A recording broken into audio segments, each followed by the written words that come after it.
Buenas tardes, amados hermanos, les saludo en esta tarde, que el Señor les bendiga. Vamos a iniciar nuestro servicio en esta tarde leyendo en segunda carta de Pedro, capítulo 1, de los versículos 2 al 11. Dice así la palabra del Señor: gracia y paz os sean multiplicadas en el conocimiento de Dios y de nuestro Señor Jesús, como todas las cosas que pertenecen a la vida y a la piedad nos han sido dadas por su divino poder, mediante el conocimiento de aquel que nos llamó por su gloria y excelencia, por medio de las cuales nos ha dado preciosas y grandísimas promesas, para que por ellas llegaseis a ser participantes de la naturaleza divina, habiendo huido de la corrupción que hay en el mundo a causa de la concupiscencia. Vosotros también, poniendo toda diligencia por esto mismo, añadid a vuestra fe virtud, a la virtud conocimiento, al conocimiento dominio propio, al dominio propio paciencia, a la paciencia piedad, a la piedad afecto fraternal, y al afecto fraternal amor. Porque si estas cosas están en vosotros y abundan, no os dejarán estar ociosos ni sin fruto en cuanto al conocimiento de nuestro Señor Jesucristo. Pero el que no tiene estas cosas tiene la vista muy corta, es ciego, habiendo olvidado la purificación de sus antiguos pecados. Por lo cual, hermanos, tanto más procurad hacer firme vuestra vocación y elección, porque haciendo estas cosas no caeréis jamás. Porque de esta manera os será otorgada amplia y generosa entrada en el reino eterno de nuestro Señor y Salvador Jesucristo. Padre, gracias te damos en esta tarde. Gracias por tu palabra, Señor. Gracias por tu gracia. Gracias por esa paz, Señor. Y gracias, Señor, porque podemos decir Ebenezer. Hasta aquí, Señor, tu mano nos ha sostenido, Señor. Gracias. Te queremos exaltar, Señor. Queremos alabarte, Señor, en esta hora. Levantar nuestra voz, Señor. Un cántico, Señor, para ti, Padre. En el nombre de Jesús. Límpianos de todo pecado, límpianos de toda maldad, Señor, en esta hora, Señor. Que de nuestros labios, Señor, salga una alabanza, Señor, que te agrade, que llegue al trono de tu gracia con olor fragante, Señor. Que tú seas exaltado, Señor, ampliamente, Señor, Padre. Que salga, Señor, y que llegue hasta ti, Padre, en esta hora, Señor. Bendice, Señor, a cada uno de mis hermanos en sus hogares, al que está escuchando, Señor, esta alabanza, al que está escuchando, Señor, esta meditación, esta palabra, Señor, de tus siervos, Señor, que tú le has dado, Señor. Padre, bendice, levanta, Señor, sana, fortalece, Señor, Padre, te ruego, mi Señor, que no haga falta nada, Señor, en sus hogares, en nuestros hogares, Señor. Que tú sigas proveyendo, Señor. Que tú sigas siendo fiel, Señor, como lo has sido, Señor, hasta el día de hoy, Señor. Gracias, Señor. Gracias te damos. En el nombre de Jesús te adoramos y bendecimos tu nombre, Señor. Gracias, Señor. Queremos estar en tu presencia, Señor. Te adoramos, bendito Padre. Señor, llévame a tus atrios, al lugar santo, al altar de bronce. Señor, tu rostro quiero ver. Pásame la muchedumbre, donde estás, donde cantar. Tengo hambre y sed de justicia, y solo encuentro un lugar. Llévame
Buenas tardes, amados hermanos, una vez más estamos listos para predicar la palabra de nuestro Dios, seguir aprendiendo cada día, porque la palabra siempre nos enseña, nos reta. Es hermoso llenarse de la palabra del Señor, tener el conocimiento, pero también vivirlo. No es nada más tenerlo, conozco y no hacerlo, no vivirlo, no. Tenemos que ser hacedores, no solamente oidores de la palabra.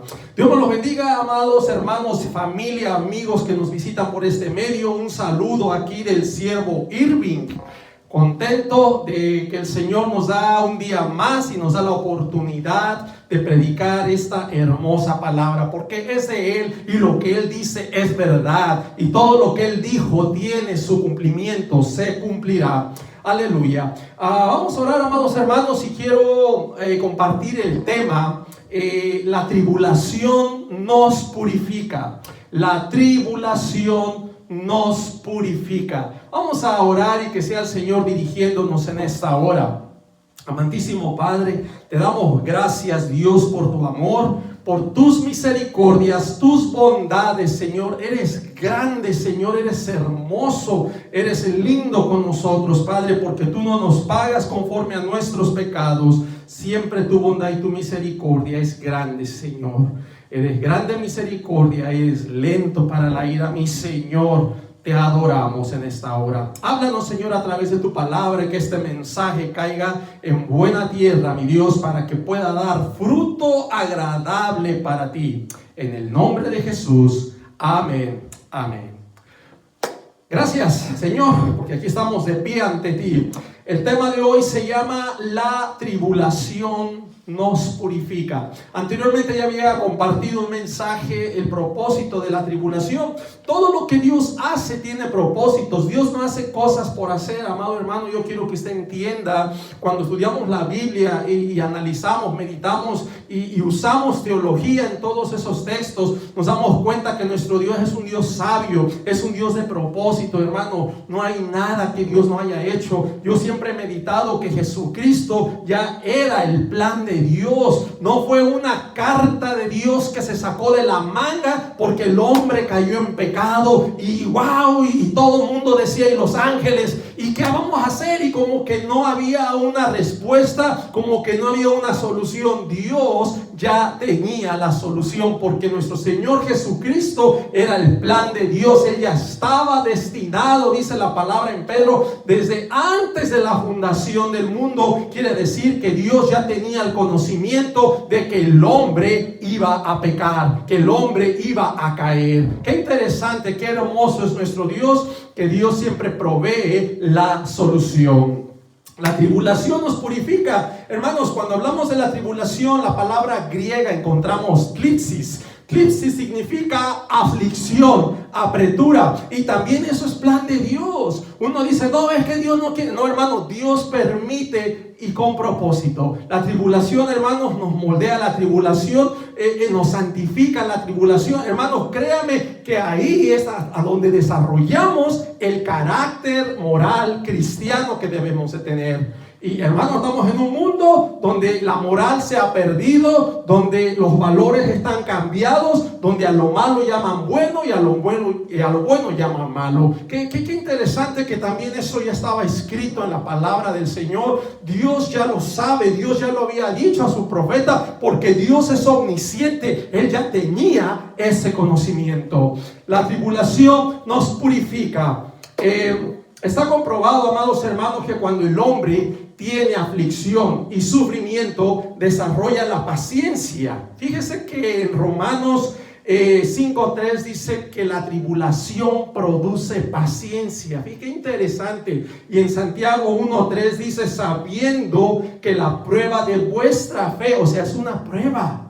La tribulación es una prueba a vuestra fe, dice, produce paciencia. Y habíamos dicho que la paciencia es la capacidad de sufrir, de soportar y tolerar las desgracias, adversidades, aflicciones y toda tragedia por la cual nosotros estemos atravesando. Hoy en día, hermanos, que estamos viviendo estos tiempos de pandemia y vemos a mucha aflicción en las personas, ¿verdad? Y que aumentan y están en la cuarentena y están encerrados. Yo sé que ya muchas personas deseamos volver a la normalidad y también es deseo mío que ya todo vuelva a la normalidad, que ya nos podamos congregar, que ya podamos reunirnos los hermanos, estar juntos y claro, ¿verdad? Que qué lindo es, porque Dios no nos hizo ajenos, no nos hizo ermitaños, no nos hizo como seres apartados de la sociedad, sino que en los planes de Dios somos seres relacionales, nos relacionamos, convivimos, tenemos comunicación, también tenemos comunión y yo entiendo ese deseo, hermanos, pero algo que tenemos que aprender de toda esta enseñanza: hay gente que desea volver a la normalidad, pero el Señor, yo oraba esta mañana y el Señor me ponía el propósito. ¿Qué estamos aprendiendo de esto? ¿Qué estamos aprendiendo de esta pandemia? ¿Queremos volver otra vez a la normalidad? ¿Para qué? Para seguir nuestras compras en el shopping, ir al mall, los domingos irnos al parque a jugar, a seguir en nuestras fiestas, a seguir tomando, a seguir en los cabarets, a seguir yendo a las discotecas, a seguir nuestra misma vida de pecado. Ahora, algo que nosotros tenemos que aprender, que así que ahorita en este tiempo se ha buscado a Dios, se ha rogado a Dios, se ha clamado a Dios, que cuando esto vuelva a la normalidad, volvamos con propósito de adorar, de buscarle, de seguir en la línea que Dios nos ha trazado, en obediencia a sus mandamientos, en santidad. El Señor nos pide santidad. Yo estaré hablando de la santidad, de integridad. Hermanos, qué importante es la integridad. No ser solo cristianos de apariencia, que cuando la gente te ve, das tu mejor sonrisa, colgate y como que todo está bien, y en tu casa, en lo profundo, sigues siendo el mismo pecador, el mismo miserable, lejos de las bendiciones de Dios. A Dios no lo podemos engañar. Dice la Biblia: Dios no puede ser burlado. Él te mira en lo más secreto, en lo recóndito de tu hogar. El Señor te ve y conoce tus pensamientos. Qué interesante que Dios conoce nuestros pensamientos. Por eso, hermanos, que si ahora estamos rogando volver a la normalidad, que sea con propósito de serle fiel al Señor, de serle fiel, vivir en esa santidad que nos demanda. Sed santos, dice el Señor, porque yo soy santo. Santificarnos, tener temor de Dios, de apartarnos de todo mal, de todo aquello que no glorifica su nombre. Hoy en día muchas personas desean volver, pero que realmente volvamos con cambios en Dios, para que sea Dios sosteniéndonos y sea Dios bendiciendo nuestras vidas. Quiero ir a la palabra del Señor, hermanos, en la primera epístola del apóstol Pedro, en el capítulo 1. Les voy a leer desde el versículo 6 y 7. Escuchen con mucha atención. Dice: en el cual vosotros os alegráis, aunque ahora por un poco de tiempo. O sea, nosotros nos alegramos en el Señor. Desde el 5 dice que sois guardados por el poder de Dios mediante la fe. Ese sois guardados es que el Señor nos cuida. Somos cuidados del Señor mediante la fe para alcanzar la salvación que está preparada para ser manifestada en el tiempo postrero, o sea, en los tiempos finales. En lo cual ustedes se alegran, aunque ahora por un poco de tiempo, dice la palabra, si es necesario, tengáis que ser afligidos en diversas pruebas. ¿Por qué tenemos que ser afligidos? ¿Por qué tiene que haber aflicción en la vida del cristiano? El mensaje pasado yo compartía que las aflicciones van ligadas, van de la mano con la vida cristiana. No es algo que yo vengo a Cristo, me convierto a Cristo y se me acaban los problemas. Eso es una mentira, hermanos. Yo sé que de pronto queremos hacer algo ideal, ¿verdad? Que tú ven a Cristo y todo te va a ir bien. No, hermano, vas a tener muchas luchas, vas a luchar con tu carne, vas a luchar con los demonios, vas a luchar con la familia y amigos que no son cristianos, te van a señalar, te van a decir aleluya. Y hermano, tenemos que perseverar y estar preparados. Aún Jesús lo dijo: en tu misma casa estarán tus enemigos. No nomás hablamos del tigre, la araña, la serpiente como enemigos. No, las mismas personas que no tengan a Cristo en su corazón. Cuán importante es tener a Jesús, reconocer a Jesús en tu vida, decir que Él es Señor y Salvador de tu vida. Es que tú le des el lugar a Él Él como Señor y tú y yo nos ubiquemos como siervos. ¿Qué significa eso? Que nosotros estamos para decirle: heme aquí, Señor. Lo que Él diga, porque el Señor manda, Jesús da mandamientos, hermanos. Nosotros no estamos para cuestionar lo que nuestro Señor dice, estamos para obedecerlo, sabiendo que la voluntad de Dios es perfecta, sabiendo que Dios no se equivoca, sabiendo que su deseo de nosotros son de bienestar. Claro que va a haber dificultades, pero va a ser bendición. Lo que Dios nos va a dar va a ser bendición. Porque el pueblo de Israel tuvo que salir, hermanos, y cuando iba a entrar a la tierra prometida había gigantes. ¿Por qué no le quitan los gigantes? ¿Por qué no les dice: miren, no hay nada, entren y ya todo bonito, así facilito? No, hermanos, tenían que pelear. Porque ahí desarrollamos, hermanos, convicciones. Tenemos principios, valores. Nuestra sociedad ahorita no tiene valores, no tiene moral. Nuestra sociedad se está corrompiendo. Todo es placer. Ahora ya no se casan por amor. Ahora se casan. ¿Cuánto tienes? ¿Cuánto tienes? A ver si me conviene casarme contigo. A ver si me puedes mantener. O sea, se busca siempre la comodidad. Y tú puedes tener tu esposo. Y si tu esposo no te toca, tú buscas un amante porque tú quieres el placer. Quieres que te elogien, que te digan palabras bonitas, quieres que te traten como una reina, pero le pones los cuernos a tu esposo. Vivimos una sociedad peligrosa y la palabra del Señor dice que vendrían tiempos peligrosos. Vendrían personas amadoras de sí mismas, avaros, y es lo que se está viendo hoy en día. Ahorita ya no les importa, hermanos, realmente en la pandemia. Ahorita nomás tráigame sus diezmos y aquí yo les mando una bendición. Aquí yo voy a orar de que no les falte nada. Y hay quienes hasta meten la brujería, ¿verdad? Voy a agarrar tu petición en un vaso de agua y ahí la voy a poner. ¿Qué tiene que ver, hermanos, el vaso de agua? Ni los discípulos hicieron tantas herejías, hermanos. Tanta cosa que estamos viviendo en la actualidad. Este tema está aplicado, hermanos, al tiempo actual que estamos viviendo. Hay aflicción, la vida cristiana va a ser afligida. Tenemos aflicción en este mundo. Jesús dijo que en el mundo tendríamos aflicción, pero Él nos da también la solución. Dice: confiad, yo he vencido. Tenemos que confiar en Él para vencer. No quiere decir que nos va a quitar la aflicción, no quiere decir que nos va a quitar el problema, no quiere decir que no va a llegar situación difícil a tu vida. El hecho es que tú confíes. La vida cristiana consiste en perseverar. Tú debes de perseverar hasta el fin. El que persevere hasta el fin, dice la palabra, ese será salvo.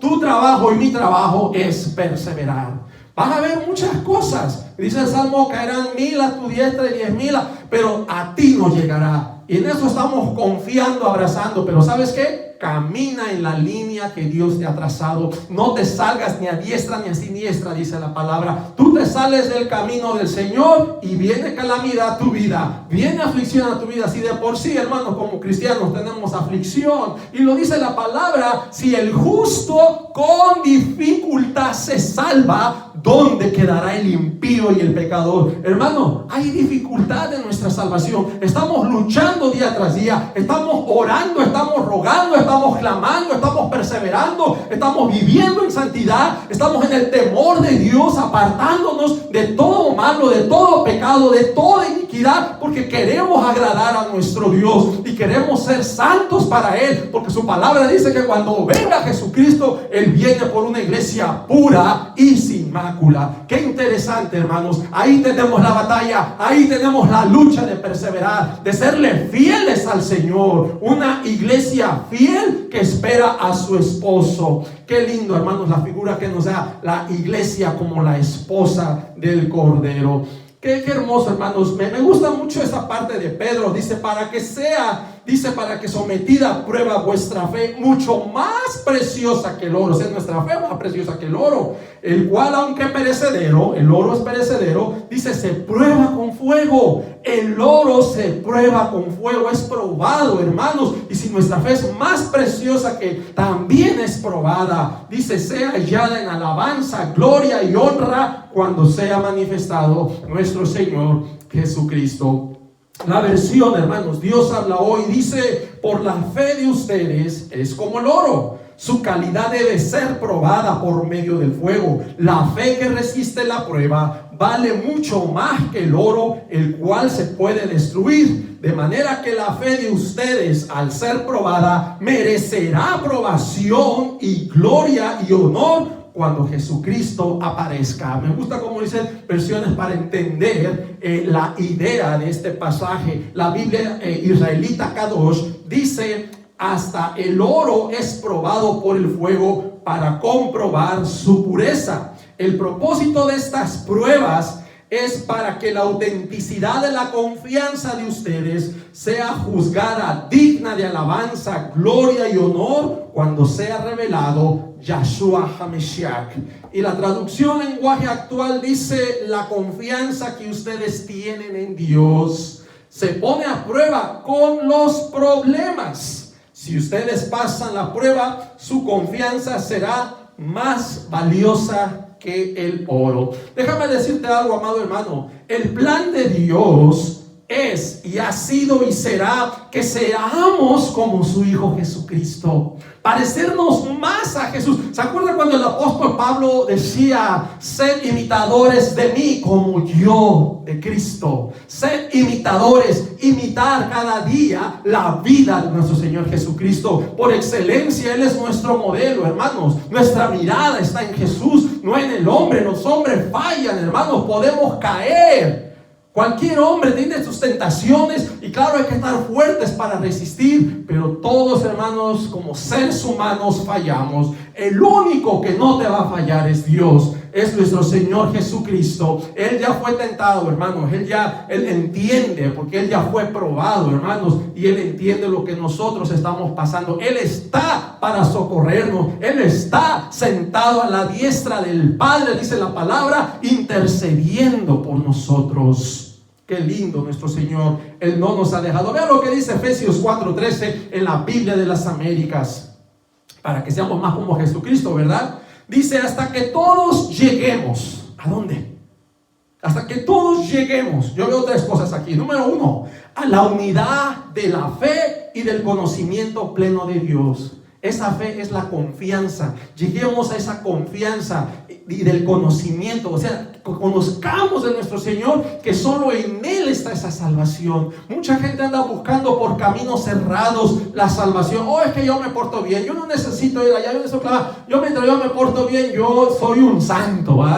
Y pues la gente a veces tiene ideas, pero las ideas de ellos no son lo que enseña la palabra, no es lo que Dios ha dicho. Necesitamos tener el conocimiento pleno del Hijo de Dios, saber que solo en Él hay salvación. No hay más salvación fuera de Jesucristo. Solo Jesús salva. Sin Jesucristo, hermanos, no podemos hacer nada. Jesús dijo: apartados de mí, nada podéis hacer. Nada, nada, nada. Segundo, que lleguemos todos hasta a la condición de un hombre maduro. Muchas veces hay cristianos todavía que somos niños, andamos buscando experiencias, estamos buscando emociones. No estoy diciendo que eso sea malo, hermano. Lo único que estoy diciendo es que como maduros pongamos prioridades. Esas cosas, las experiencias van a llegar solas. Nosotros no tenemos que estar buscando milagros, no tenemos que estar pidiéndole a Dios demostraciones. Los mismos fariseos le decían a Jesús: si eres tú, muéstranos, ¿verdad? Danos señal queremos ver de ti. Y Jesús les dijo: ay, esta generación mala y perversa pide señal. Vea cómo les dice: pero señal no les será dada, sino la señal del profeta Jonás. Y si tú te vas al libro de Jonás y pones a analizar todo lo que Jonás hizo, Jonás no hizo ninguna señal, hermano, no hizo ninguna señal. Dice los evangelios que el pueblo de Nínive se convirtió a la prédica de Jonás. Porque la fe es por el oír la palabra, no es por vista. Las señales y milagros son por vista, pero eso no es fe. Eso no te cambia, eso no te transforma. Eso solamente te va a emocionar por un tiempo. Vas a quedar asombrado 1 o 2 semanas, pero no vas a ser transformado. Necesitamos vivir por fe. El justo por la fe vivirá. No son los milagros, hermano. No tienes que buscar milagros. Dice que lo que hagamos, lo que hayamos creído, dice, todas esas cosas nos van a seguir. Y estas señales nos seguirán a los que creen. Las señales nos siguen. Nosotros no tenemos que ir detrás de las señales. Las señales vienen cuando tú vivas en fe, una vida en obediencia, en integridad, alineada a la voluntad de Dios. Tú no necesitas, hermano, estar corriendo, buscando que alguien te ponga la mano, una experiencia que te caigas, que te retuerce. Hermano, necesitamos entendimiento de la palabra. No es que yo sea incrédulo a las señales. Yo creo en Dios, yo creo en las señales, yo creo en la manifestación, pero yo no puedo poner a prueba al Señor. Señor, yo no voy a creer si no veo esto. Si yo no veo una señal, yo no creo, porque estoy dudando de la capacidad de Dios. Estoy como Tomás, ¿verdad? Que si yo no viera al Señor y metiera mi dedo, ¿verdad? Hasta que no hiciera eso, voy a creer. Hermanos, no estamos por vista, estamos por fe. Qué triste, hermanos, que necesitamos experiencias, emociones. A veces criticamos al romanismo por las imágenes, ¿verdad? Porque según no tienen fe, necesitan ver la imagen para arrodillarse y pedirle al mono. Y los cristianos están igual. Necesitan una emoción para poder creer. Necesitan ver un milagro para creer. ¿Hasta dónde se ha rebajado el cristianismo por la falta de fe? Por eso la palabra no se equivoca. Si tu fe, dice, fuera del tamaño de la semilla de mostaza, fíjate lo pequeñita de esa fe, le dirías a este monte, quítate y échate al mar. Es interesante, hermanos, que necesitamos fe. Aún yo necesito fe, hermanos, cada día. Yo no soy el supercristiano. Hay días que tengo luchas, hay días que tengo mi fe decaída, hay días que yo necesito, pero en esos momentos es cuando debes venir a Dios, venir de rodillas, a clamarle, a postrarle, porque Él es el que te levanta. Dice que fíjate de las fuerzas del Señor y no en tus fuerzas. Fortaleceos en el Señor, dice el apóstol Pablo. Fortaleceos en el Señor, en la fuerza de su poder, no en nosotros. Son las fuerzas de Dios en nosotros. Por Él vivimos, por Él. Hermano, tú y yo no tenemos garantizado el día de mañana. Él nos ha concedido el vivir hoy, hermano. El hoy es un milagro. Y claro que sigue siendo un milagro, porque aquí estamos. ¿Quién te garantiza si esta noche vas a vivir? Si esta noche te da un infarto, te da una embolia, te da un stroke, un derrame cerebral, te cae una bala mientras duermes. ¿Tú qué sabes de la vida el día de mañana? Cada día que vivimos y abrimos los ojos es un milagro de Dios. Qué hermoso, hermanos. Y tercero, hasta que todos lleguemos a la medida de la estatura de la plenitud de Cristo. Vean, a la medida de la estatura. ¿Qué significa? Que todavía estamos pequeñitos, todavía estamos haciendo pininos. Nos falta una trayectoria, hermanos, para vivir como el Señor. Muchas veces, hermanos, al pueblo le hace falta el carácter de Cristo. Por eso cuando leemos los evangelios, hermanos, lean los evangelios, conozcan la vida de Cristo para que imitemos la vida. ¿Qué hacía Jesús cuando le humillaban, cuando le ofendían? Porque muchas veces el cristiano se baja de la cruz y tantito le sacan la mano en el freeway, ya se pone a pitarle, se pone a decirle groserías, actúa igual que un mundano. No hay ninguna diferencia, hermanos, porque somos siempre dirigidos por nuestras emociones. Somos dirigidos por nuestras pasiones. Es que él me dijo yo también. Bueno, ¿es que la Biblia no dice que no devolváis mal por mal? Antes bien bendecid a los que nos maldicen. Y si alguien te maldijo, tienes que desarrollar ese carácter de traer bendición a su vida. No te rebajes como cualquier pagano, como cualquier mundano que no tiene el conocimiento de Dios.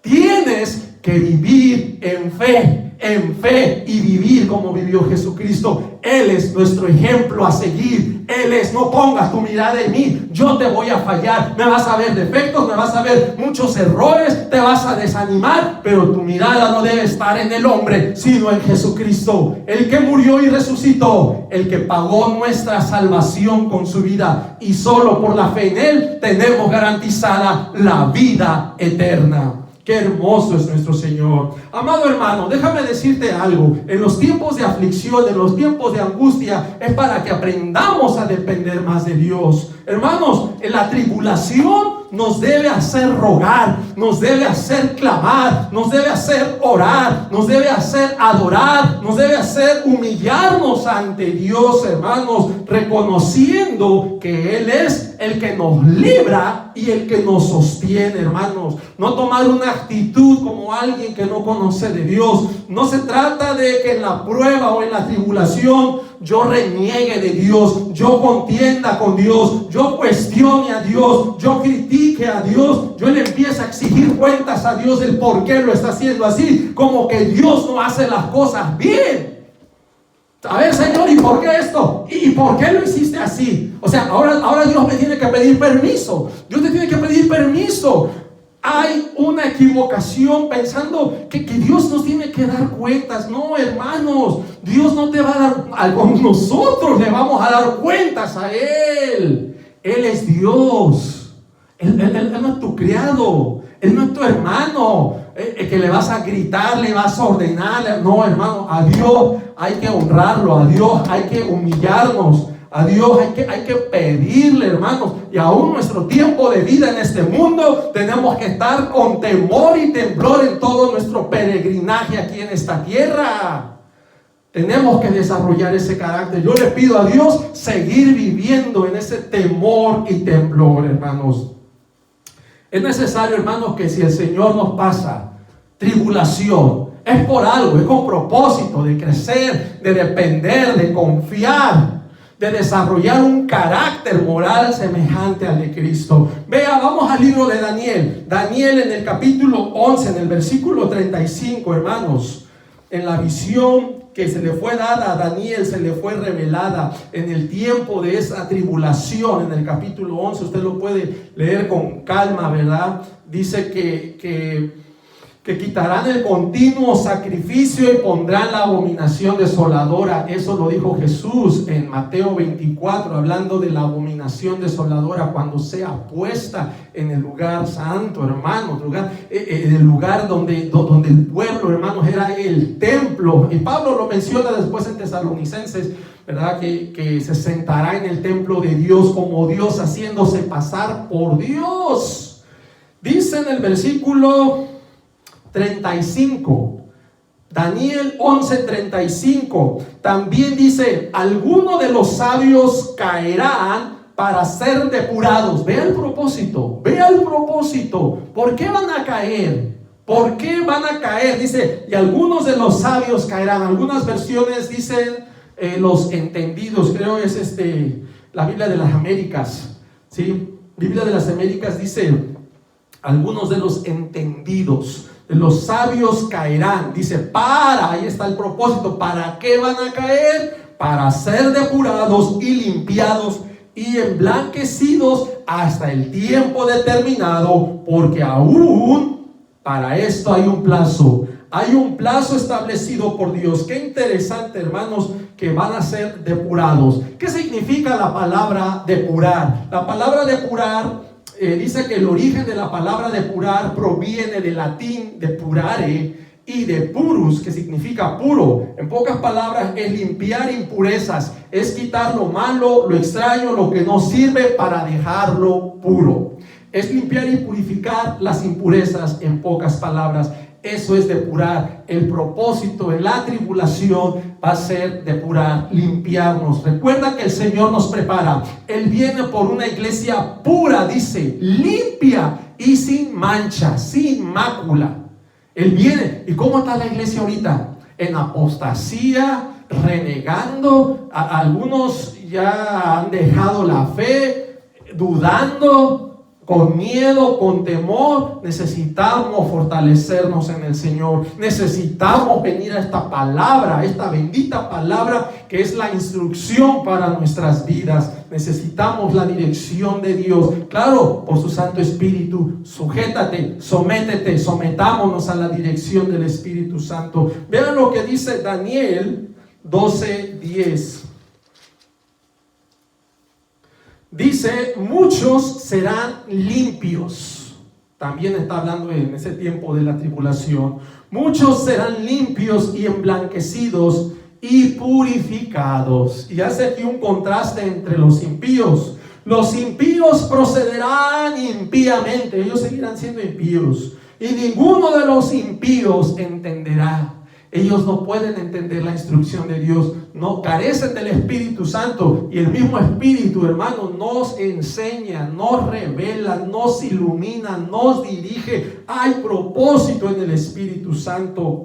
Dice, pero los entendidos comprenderán. Hermanos, nosotros que tenemos el conocimiento de la palabra, tenemos que entender los tiempos que ya estamos viviendo. Yo veo videos y me entristece la confusión tan tremenda que hay. No, hermanos, que ya estamos viviendo el tiempo de las trompetas, ya estamos en los juicios, ya estamos... No, amados hermanos, estamos viviendo precisamente lo que Jesús dijo en Mateo 24. Estamos viviendo principios de dolores.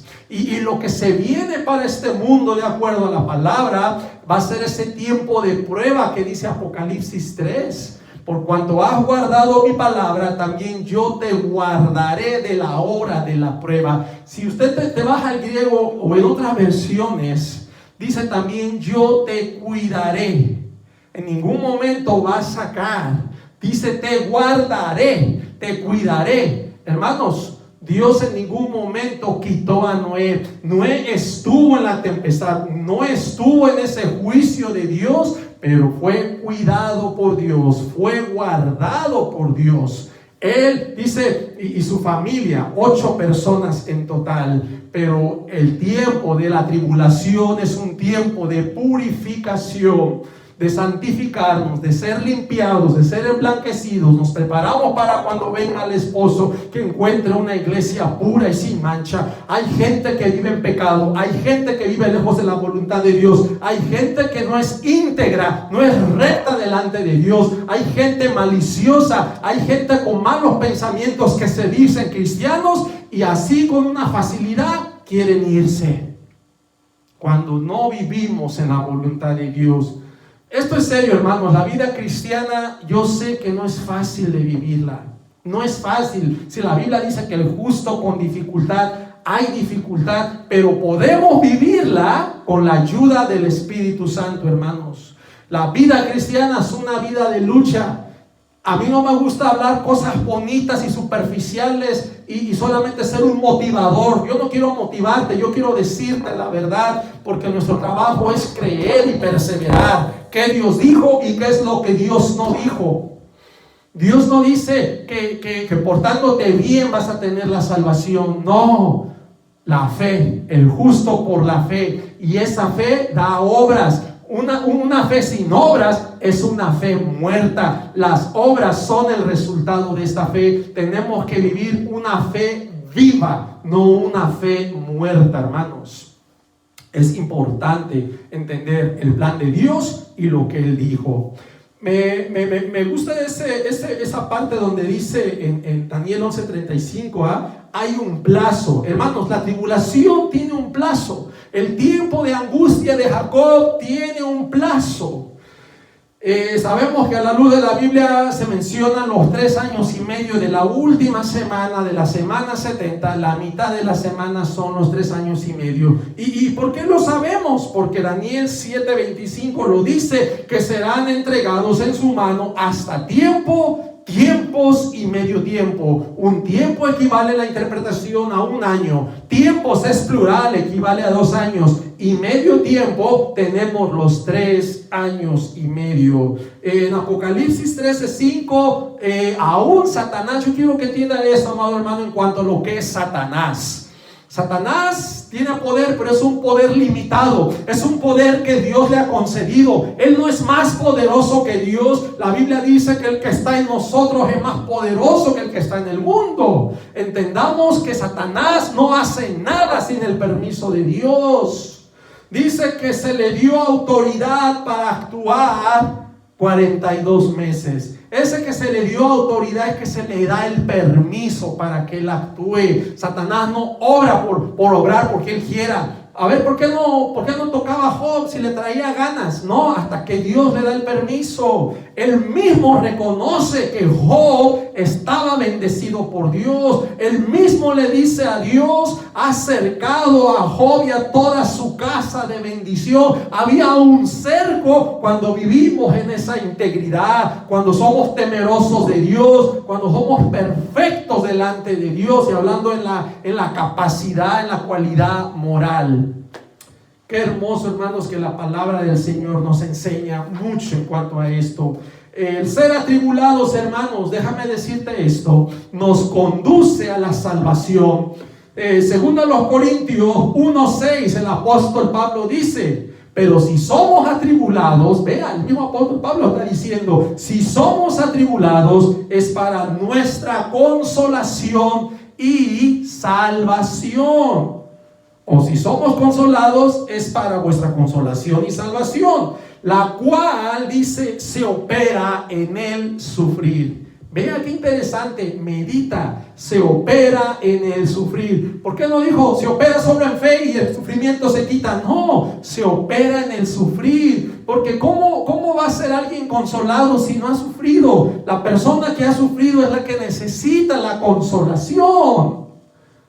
Se opera en el sufrir. El sufrir, hermanos, las aflicciones van de la mano con la vida cristiana, porque ese es el plan de Dios y esa es la manera que nosotros estamos creyendo. Muchas veces predicamos tanto positivismo desde los púlpitos que el sufrimiento lo hacemos a un lado y les damos solamente una parte buena a los cristianos, ¿verdad? A nuestra iglesia, a los hermanos, les compartimos solo lo bonito de Dios. Pero ¿sabe qué pasa cuando viene la prueba?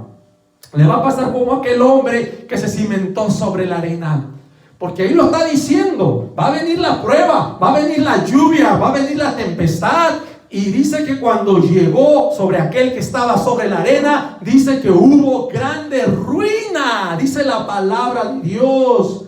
Pero fíjese, ponga mucha atención, dice que el que se edificó sobre la roca, no dice que no le vino la lluvia. En ningún momento dijo: oh, el que estaba en la roca no le dio la lluvia, no le dio el viento. No es cierto. También le vino la lluvia, también le vino el viento, también le vino la tempestad al que estaba en la roca. Pero como tenía fundación sólida, sabemos que la roca es nuestro Señor Jesucristo. Cuando viene la tempestad, el cristiano puede resistir. Por eso, hermanos, tenemos que hablar la verdad. ¿Quién te dijo que no vas a sufrir? Si los discípulos sufrieron, nuestro Señor Jesucristo sufrió. ¿Quién dice que no vas a sufrir? No es que yo esté deseando sufrir, no, hermanos, pero la misma aflicción nos va a hacer purificarnos. Por eso este tema se llama: la tribulación nos purifica. Esta tribulación nos va a hacer más santos. Esta tribulación nos va a hacer temerosos de Dios. Esta tribulación nos va a hacer obedientes a Dios. Nos va a hacer buscar más a Dios. Simplemente, ¿cuándo es cuando la gente busca a Dios?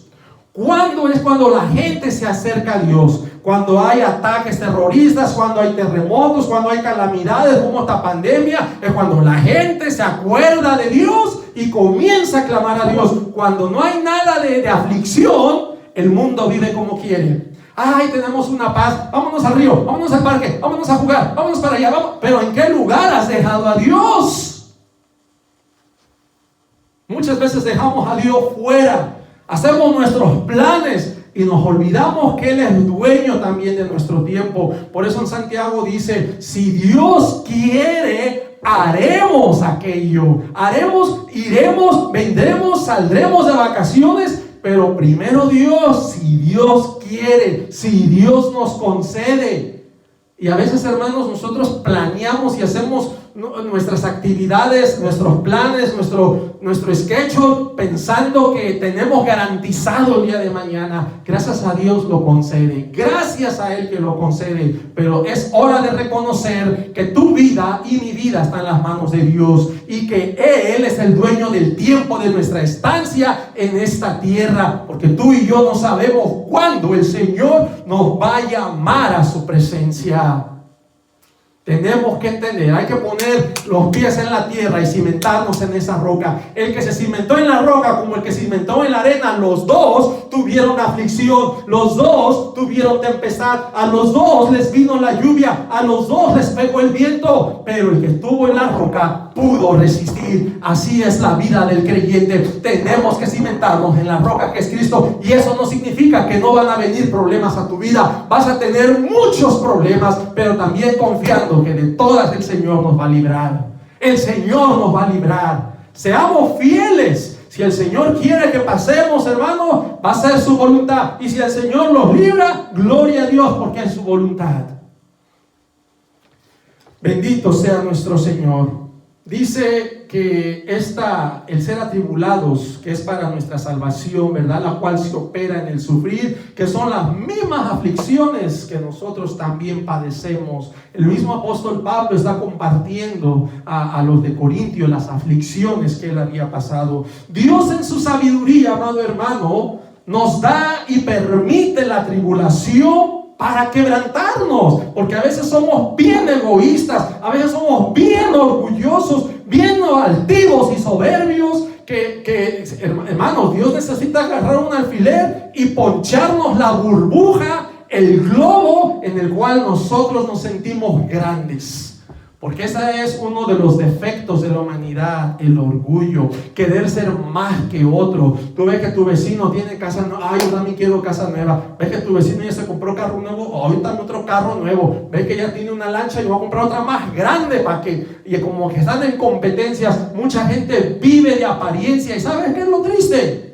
Que nada es nuestro, nada hemos traído a este mundo y nada nos llevaremos, y todo lo deben. Las tarjetas de crédito están al tope. Vive de apariencia, vidas vacías, y su aparente felicidad está en las cosas materiales.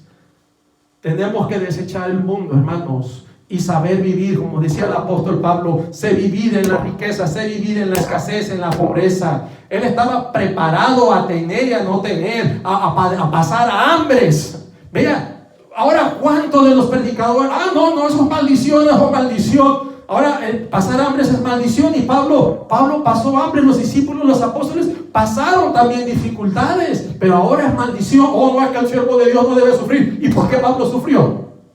¿Por qué el mismo Señor Jesucristo sufrió? ¿Por qué los apóstoles sufrieron, hermano? Ahora eso es maldición. Es que la pobreza es maldición. ¿Y quién te dijo que es maldición? Jesús dijo, hermano, en la palabra, en el Antiguo Testamento dice que Dios hizo al rico y al pobre. Y después Jesús dijo que a los pobres los tendríamos siempre con nosotros. Jesús no vino a hacernos ricos, hermanos. Tenemos que aprender a poner prioridades. Jesús no vino a hacernos ricos, hermanos. Ese no fue el plan de Dios. Esa no fue la prioridad. Yo sé que Dios puede bendecir y añadirte. Yo sé que hubo hombres ricos en la Biblia. Estaba Abraham, tuvo Job, tuvo Salomón. Mucha riqueza, le dio sabiduría y riqueza. Pero eso fue en base al plan de Dios, conociendo sus corazones. Hoy en día la gente se hace rica y se hacen más perversas, más mezquinos, menos dan, para engrandecerse, para enseñorearse, para hacer los dones y las doñas, y darse un título prominente en la comunidad para ser reconocidos del hombre. Muchas veces la riqueza nos daña, pero ese no fue el propósito de Jesucristo. Jesucristo vino a morir para darnos salvación. Jesús no vino a darles dinero a la gente en el tiempo que Él caminaba, no. Él vino a predicarles y enseñarles el camino de la salvación. Él vino a darnos salvación. Jesús dijo, yo he venido a salvar lo que se había perdido. Él no vino a darnos dinero. Que Dios tiene la capacidad de su poder de hacer dinero, sí, pero no lo va a hacer porque no es su plan. A veces el dinero pervierte el corazón del hombre, hermanos. Dios permite el ser quebrantados. Dios nos quebranta porque es ahí cuando le buscamos, es ahí cuando confiamos, es cuando rogamos, es cuando clamamos en el quebranto. Necesitamos ser quebrantados en las manos de Dios. Vea lo que dice el Salmo 34:18. Cercano está Jehová a los quebrantados de corazón y salva a los contritos de espíritu. Dios está cerca, hermanos, está cerca, dice, cercano está Jehová a los quebrantados de corazón. Cuando realmente hay un quebranto, cuando realmente Dios sabe tu dolor, Dios sabe tu clamor y Dios está cerca de nosotros. Salmo 51:17 dice: los sacrificios de Dios son el espíritu quebrantado, al corazón contrito y humillado no despreciarás tú, oh Dios. Qué hermosa palabra. El Señor no desprecia cuando estamos contritos, cuando venimos quebrantados a su presencia. El Señor no nos desecha, el Señor no nos abandona. Salmos 93, vea lo que el Señor dice: vuelves al hombre hasta ser quebrantado. Vea qué lindo. Vuelves al hombre hasta ser quebrantado y dices: convertíos, hijos de los hombres. Aquí hay propósito, hermanos. El Señor nos quebranta para que nosotros procedamos a convertirnos a Él. Cuando Pedro habla de que el Señor no retarda su promesa, aunque hay algunos que la tienen por tardanza, Él da un tiempo para que procedamos al arrepentimiento, no queriendo, dice la palabra, que ninguno perezca. Dios nos da la oportunidad de ser salvos. Dios permite tribulación y quebranto para que te conviertas, para que clames, para que te santifiques, para que le busques. Por eso Dios no te va a dar riqueza, porque la riqueza te va a alejar de Él. Y la Biblia dice que no podéis servir a dos señores, a Dios y a las riquezas, porque amará al uno y despreciará al otro. Dios es sabio, Dios no se equivoca. Salmo 147:3 dice: Él sana a los quebrantados de corazón. Oh, qué lindo, qué hermoso nuestro Señor. Él sana a los quebrantados de corazón y venda sus heridas. Cuando el Señor nos quebranta, hermanos, es con propósito, pero Él no te deja ahí, Él te sana, dice: venda nuestras heridas. Proverbios 10:9: el que camina en integridad anda confiado. Hermano, el que camina en integridad anda confiado, mas el que pervierte sus caminos será quebrantado. Tú puedes conocer de Dios y tú sabes lo que es bueno, y dice la Biblia: el que sabe hacer lo bueno y no lo hace, le es pecado. Tú puedes pervertir tu pecado, pero ¿sabes qué? Te viene quebranto. Te viene quebranto. Yo oía una historia acerca de ese pastor que cuidaba las ovejas, y que cuando una oveja se le salía, iba y la buscaba y la traía, y cuando se le volvía a salir y esa ovejita estaba rebelde, wow, esta historia a mí me impactó, sigo aprendiendo, no lo sabía. Dice que el pastor le quiebra una patita, le quiebra la patita para que se esté quieta.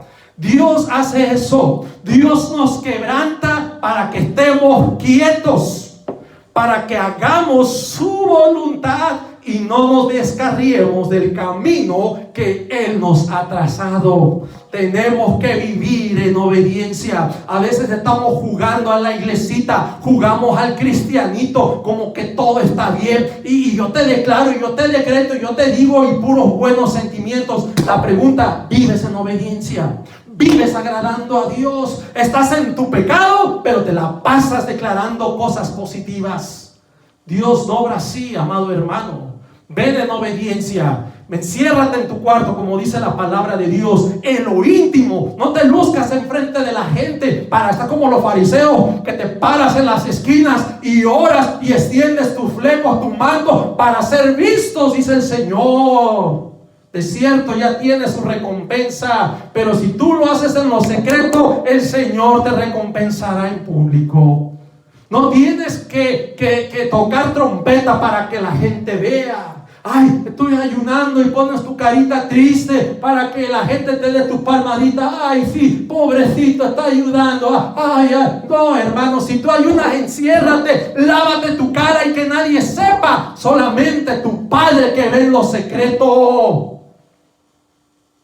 Tenemos que venir en obediencia al Señor. Ya vamos a terminar, amado hermano. Dice Deuteronomio 8, 15 y 16: aún Dios mismo a su pueblo, hermanos, a su mismo pueblo. Decimos, el pueblo escogido de Dios. Sí, Dios tenía planes con ese pueblo escogido. Dice Deuteronomio 8, del capítulo 8, 15 y 16, versículos 15 y 16. Le dice: que te hizo, hablándole al pueblo, que te hizo caminar por un desierto grande y espantoso. Estos textos a mí me tocan, me llenan, porque me doy cuenta del propósito de Dios, que no todo es color de rosa, que ay, que Dios te saque y te pone aquí, como a veces nos han pintado, porque nos han enseñado tradiciones. Sí, Dios nos ama, pero porque nos ama nos disciplina. Dios al que ama disciplina y le azota. Dios también nos azota. Así como el padre que corrige a su hijo, también Dios nos corrige. Dios nos castiga, Dios prueba, Dios castiga el pecado, hermanos. Dice que te hizo caminar por un desierto grande y espantoso, lleno de serpientes ardientes y de escorpiones y de sed, donde no había agua. Y Él te sacó agua de la roca del pedernal. Versículo 16. Que te sustentó con maná en el desierto, comida que tus padres no habían conocido. Dice, afligiéndote. ¿Por qué dice afligiéndote? ¿Por qué tenía que afligir a su pueblo? Afligiéndote y probándote para, ahí está el propósito, para a la postre hacerte bien. Para la final hacernos un bien. Vea cómo Dios mismo, aquí Dios no tuvo que mandar a Satanás. Ya imagino al pueblo de Israel reprendiendo a Satanás en el desierto. Apártate de mí, Satanás, y que esa agua salga. Satanás está deteniendo las aguas. No, hermano, no fue Satanás. Satanás ocupa el permiso de Dios para obrar. A Satanás se le da un permiso, hay un plazo establecido.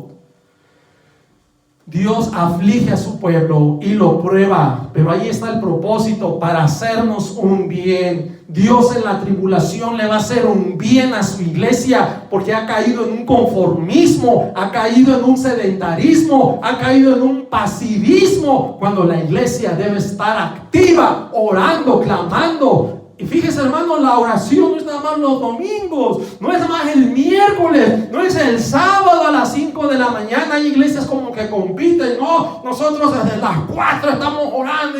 Hermano, la Biblia dice orar sin cesar. Todo el tiempo, no nada más los sábados, no nada más el miércoles, no nada más el domingo. Tienes que orar siempre, todo el tiempo, orar sin cesar. Dice la palabra, el Señor nos aflige y nos prueba para hacernos un bien. Y eso lo corrobora Romanos 8:28. Y sabemos que los que aman a Dios, todas las cosas, no algunas cosas, todas las cosas les ayudan a bien. Esto es, a los que conforme a su propósito son llamados. Qué lindo que el Señor tiene control. Si estamos cumpliendo la voluntad del Señor y estamos en su propósito. Tú no sabes el propósito de Dios en tu vida, pero dile al Señor, aprende a sujetarte y el Señor te lo va a mostrar. El Señor nos va a preparar. Así como en la antigüedad, la iglesia primitiva, hubo mártires que se entregaron, se dieron. Hermano, Dios preparó sus corazones. ¿Usted cree que Esteban no pudo haberse retractado cuando le sobornaban, cuando él pudo haber corrido, él pudo haber, él no se retractó, hermanos? Él estaba siendo guiado por el Espíritu Santo. Él tuvo el privilegio de ver los cielos abiertos y ver a Jesús sentado a la diestra del Padre. Y es cuando él lo dijo y aquellos arremetieron más, taparon sus oídos y lo mataron a pedradas. Él fue un mártir, hermanos. Hubo muchos mártires en el cristianismo, y no solamente en la Biblia, el Nuevo Testamento, aún después, hermanos, con la Reforma, con las cruzadas. Hubo un tiempo, un periodo que se le llamó el Santo Oficio, que no tenía nada de santo, o la Santa Inquisición, que tampoco era santa, era una inquisición donde daban persecución a los creyentes, a los que guardaban la fe. El hecho de que te encontraban una Biblia en latín, a veces las misas eran en latín y se entendían, pero el hecho de que tú tuvieras una Biblia, porque esa nada más era digna de los sacerdotes, tú ya eras un hereje, tú ya eras un profano, tú ya eras alguien que tenía que ser digno de muerte. Eras llevado a la hoguera, te quemaban vivo, te mataban.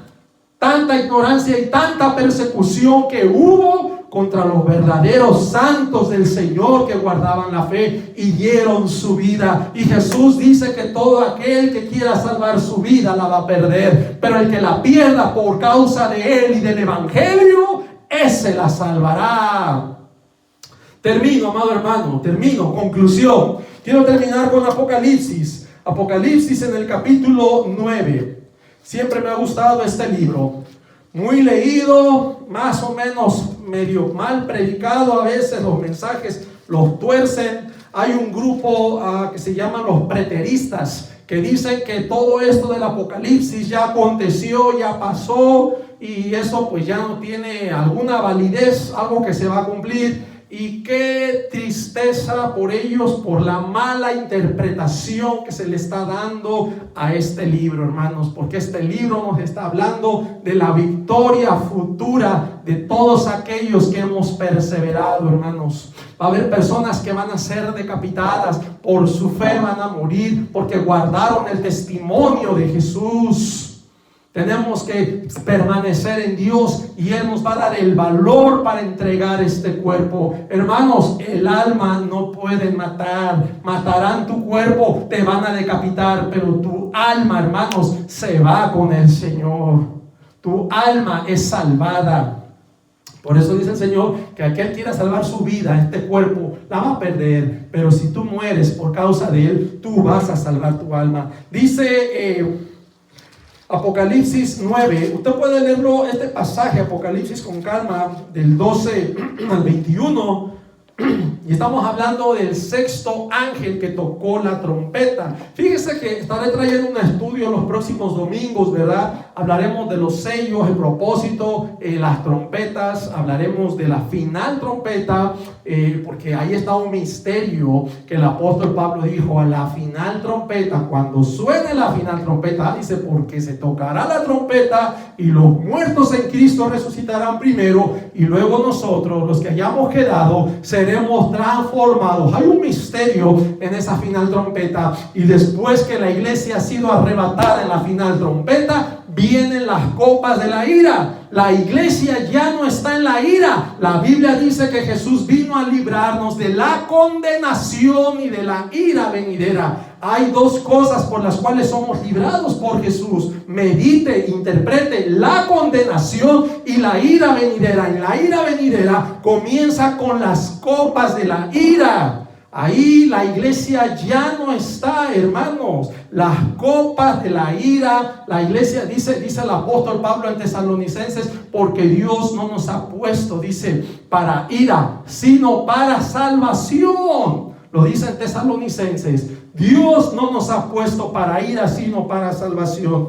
Dice aquí el sexto ángel, cuando toca la trompeta, dice que fueron desatados. Dice el ángel, se le dijo, el sexto ángel que tenía la trompeta: desata los 4 ángeles que están atados junto al gran río Éufrates. Versículo 15, fueron desatados los 4 ángeles que estaban preparados para hora, día, mes y año, a fin de matar la tercera parte de los hombres. Todo esto tiene propósito, todo esto son juicios de Dios, y Dios está estableciendo justicia y verdad en estos juicios. Vean lo que dice: y el número de los ejércitos de los jinetes era 200 millones. Yo oí su número, dice Juan. Así vi en visión los caballos y a sus jinetes, los cuales tenían corazas de fuego, de zafiro y de azufre, y las cabezas de los caballos eran como cabezas de leones, y de su boca salía fuego, humo y azufre.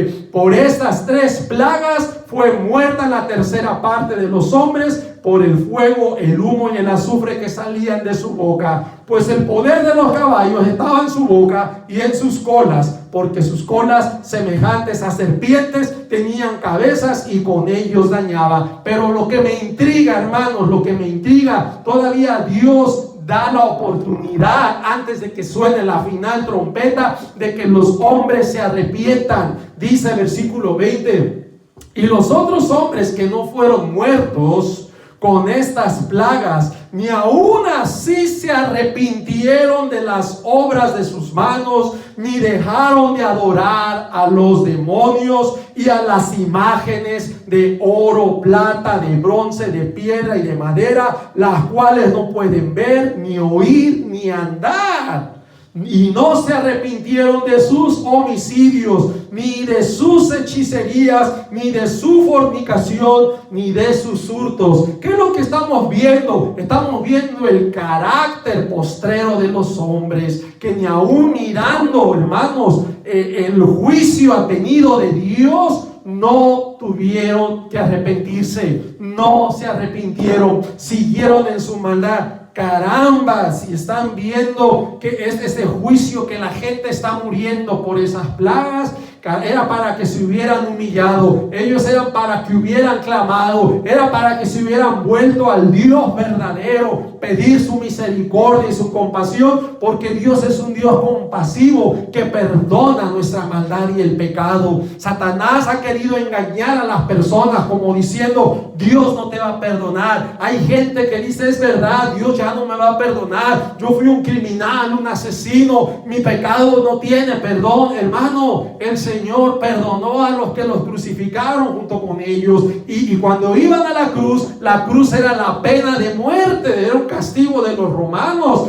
Habían hecho crímenes estas personas, no se dice, pero el pago era tremendo, el castigo era la muerte. Tú no sabes los crímenes que habían hecho. Cuando soltaron a Barrabás era un asesino, hermanos. Era para que hubieran ido a la cruz, y sin embargo el Señor perdonó a ese hombre. Ese hombre se arrepiente y le dice: Señor, acuérdate de mí cuando vengas en tu reino. Y Jesús le dijo: de cierto te digo, hoy estarás conmigo en el paraíso. Y es verdad, hermano, Jesús lo llevó al paraíso, lo llevó al seno de Abraham, que estaba abajo, porque el Señor todavía no había descendido arriba, descendió al seno de Abraham, y él fue y proclamó victoria, hermanos, en el Hades. Y cuando él resucita, sacó, hermanos, las primicias, lo que dice el apóstol Pablo a 1 Corintios 15, en la resurrección. Ahí tiene un orden: Cristo, las primicias, luego los que son de su venida. Hay un orden establecido en lo que es la resurrección. Así que, amado hermano, yo te invito a que nos preparemos en fe, nos preparemos en el conocimiento de la palabra. Nunca reniegues de Dios, por muy difícil que sea la tormenta. Toma ejemplo de ese hombre que se edificó sobre la roca. Va a venir el viento, la lluvia, la tempestad, va a venir tormenta contra ti. Eso no significa que no vas a tener problemas, los vas a tener, pero en Cristo, cimentado en la roca, vas a resistir. En cambio, el que se cimentó en la arena, dice que le vino grande ruina. Yo te animo a ser fiel, yo te animo a que adores, a que alabes, a que le agradezcas a Dios en estos tiempos de aflicción. Dale gracias a Dios, agradécele de que tienes tu familia, de que tienes un trabajo, de que tienes salud, de que hay alimento en tu refrigerador, abrazando sus promesas, que no hay justo desamparado, ni su simiente que le mendigue de pan. Dios es fiel. La pregunta: ¿eres tú fiel? ¿Somos fieles? Nosotros reclamamos las promesas de Dios. Oh, es que Dios es fiel. Sí, ¿y tú? ¿Eres fiel? ¿Eres fiel con Dios? ¿Lees su palabra? ¿Haces su voluntad? ¿Conoces sus mandamientos? ¿Vives en integridad? ¿Vives en santidad? ¿Vives en obediencia?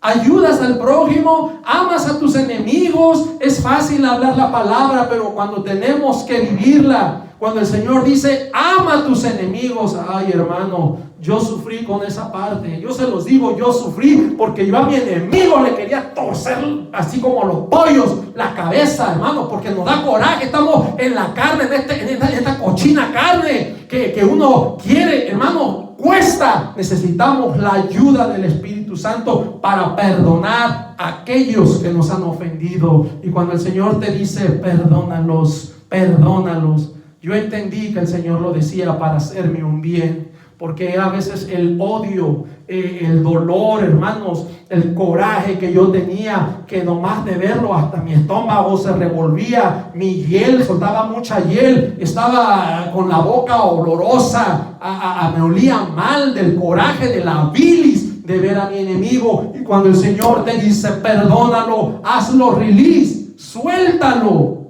¿sabes qué? Nos está haciendo un bien a ti y a mí, porque tenemos que vivir en paz.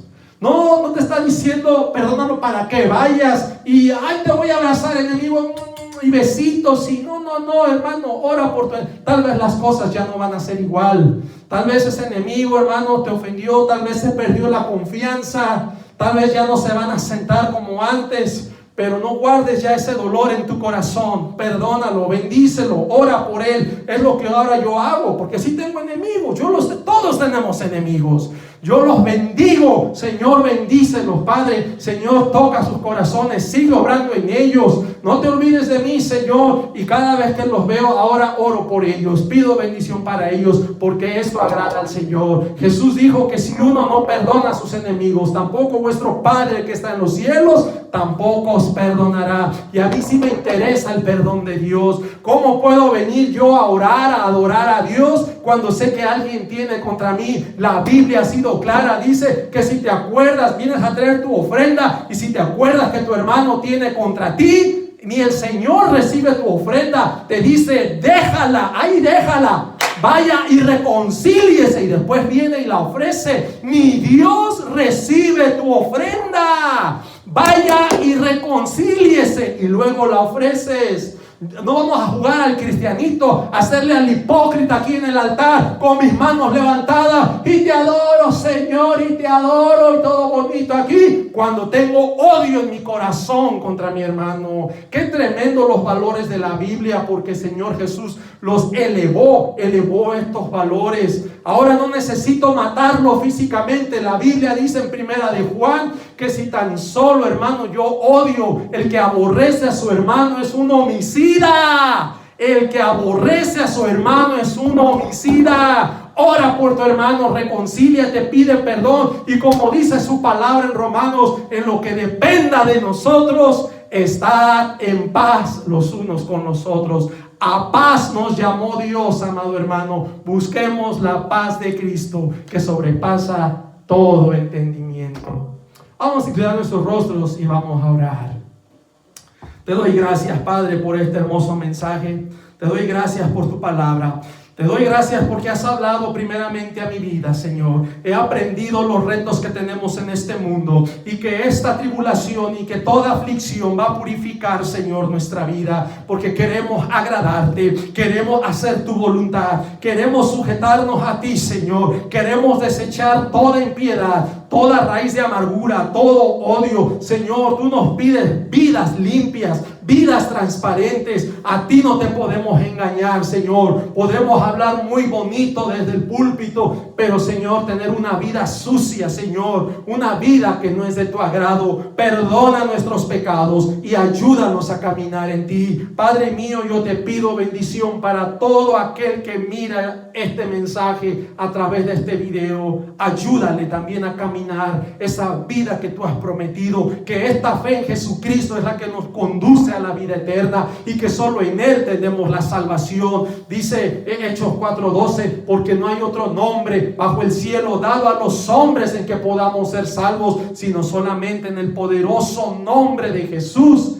hay salvación. Te damos honra y gloria, bendito Padre. Gracias por tus planes, gracias por tu propósito. Ayúdanos, necesitamos de tu guianza, necesitamos andar como dice tu palabra, y no en la carne. Andad en el Espíritu y no satisfagáis los deseos de la carne. Ayúdanos a renunciar, Señor, a tener esa fuerza de renunciar, de que tu Santo Espíritu fortalezca y tengamos la capacidad de resistir la tentación, Señor.